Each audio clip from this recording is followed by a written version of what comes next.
আসসালামু আলাইকুম আমার দিনের বোনেরা, আমার দিনের ভাইয়েরা।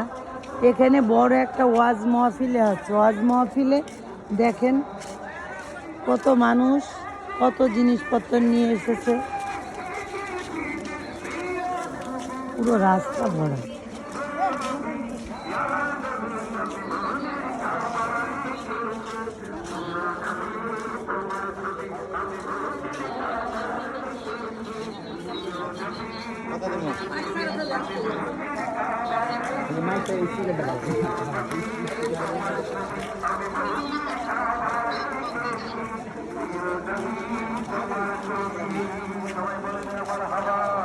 মারহাবা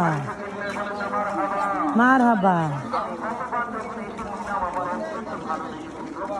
যদি ভালো লেগে থাকে, ভালোবেসে থাকেন এই মাহফিলের এই উৎসবে, আপনারা লাইক কমেন্ট শেয়ার অবশ্যই করেন। আল্লাহ হাফেজ।